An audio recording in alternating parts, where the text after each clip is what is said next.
Y a-t-il une pastorale du discernement des vocations consacrées? Alors on sait que lorsque la ferveur arrive, et quelquefois une ferveur dès tout début, au moment de la conversion, on est radical. Et que si on ne peut pas donner sa vie, je dirais, dans le martyre, comme ça arrive dans certains pays, eh bien, on aime parfois la donner goutte à goutte, à travers la vie religieuse, à travers la consécration religieuse. Eh bien, ces vocations, elles viennent parfois du Saint-Esprit, mais parfois elles viennent de la personne elle-même, prise par, je dirais, une admiration esthétique de ce que c'est que ce don total, surtout quand on est jeune. Ça implique donc qu'il y ait une pastorale des vocations, une pastorale qui doit commencer par un discernement.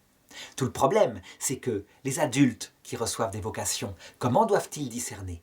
Eh bien, je voudrais montrer deux excès qu'il ne faut pas faire, à mon avis. Parce que comme toujours, la vérité est dans le juste milieu.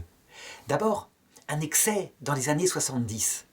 Le discernement était tellement compliqué, il fallait attendre tellement d'années. Il fallait même parfois dans certains séminaires avoir eu une expérience sexuelle pour voir si on était prêt au célibat. Ce discernement était tellement long que les vocations se décourageaient et qu'elles partaient. Autant, je dirais, détruire tout de suite ou ne plus croire en vocation si on les traite comme cela, quitte à les inciter parfois à des péchés. C'est aussi ne pas comprendre ce que c'est que le sens de l'absolu des jeunes.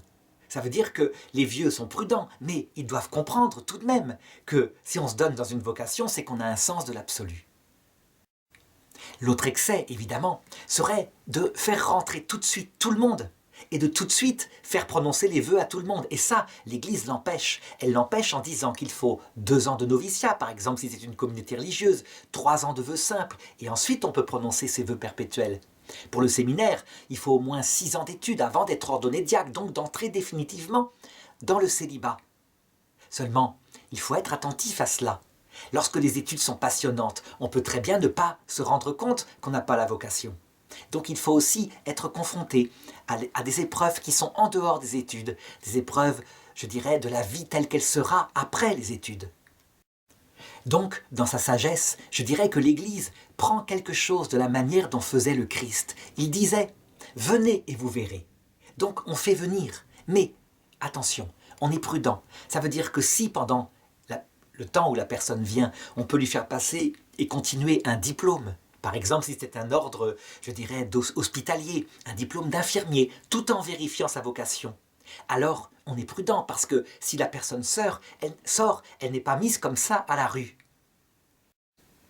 Donc la personne vient et on discerne dans la vie commune. Dans la vie commune, il peut y avoir une attente avant, évidemment, pour éprouver la volonté de cette personne de rentrer. Mais cette attente ne doit pas durer, évidemment, 10 ans. Ensuite, une fois dans la vie commune, donc dans un noviciat par exemple, eh bien, le discernement se fera plus facilement. Mais pas forcément toujours de manière judicieuse. Il se fera plus facilement parce que la vie commune montre le caractère de l'autre. Il y a 2 critères pour vérifier la vocation. D'abord, je dirais, l'équilibre psychologique, mais ça, j'aurais pas dû le mettre d'abord. Je dirais d'abord la volonté de se consacrer à Dieu, à Jésus, seul, en dehors de la vie du mariage.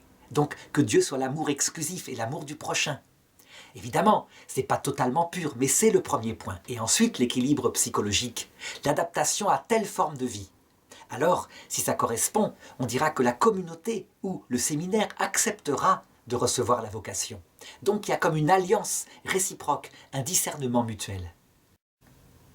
Lorsque le discernement est fait sur d'autres critères, comme par exemple dans les années 80, la capacité d'animer, l'animation culturelle, on pourrait dire, d'une paroisse, et que l'amour du Seigneur n'est pas en premier, eh bien ça donne des personnes qui ne tiendront pas, qui n'ont pas la vocation, pas le célibat qui va avec, en tout cas, qui ont autre chose. Et donc, en général, ça a pu donner des catastrophes comme des prêtres qui ne croyaient même pas en Dieu. Ça peut arriver. Alors, est-ce que ceci étant fait, ça rend infaillible le discernement? Bien sûr que non. On sait que Jésus lui-même a choisi Judas et que Judas l'a trahi. Donc l'infaillibilité ne sera jamais de cette terre et on peut se faire avoir. Seulement, le pape a donné quelques critères. D'ailleurs, d'abord pour éviter, ne serait-ce que les cas graves de pédophilie qu'il y a eu à partir des années 70. Ne pas accepter des personnes avec, je dirais, une homosexualité profondément incarnée. Est-ce que ça veut dire que la pédophilie vient de l'homosexualité? Non, elle est d'abord dans les familles, mais souvent des vocations qui entrent et qui sont dans ce travers homosexuel, eh bien n'ont pas la capacité de résister à ce que c'est qu'un petit garçon. La chasteté n'est pas là, parce qu'il y a quelque chose tout de même qui est différent de la nature. Et donc le pape Benoît XVI se rendant compte que 97% des cas de pédophilie ou d'éphébophilie touchés les garçons a mis ce critère. Il faut en tenir compte, y compris pour d'autres choses, comme la colère, comme etc. Il y a donc le temps, il faut prendre le temps, mais dans une vie surnaturelle et un réalisme psychologique.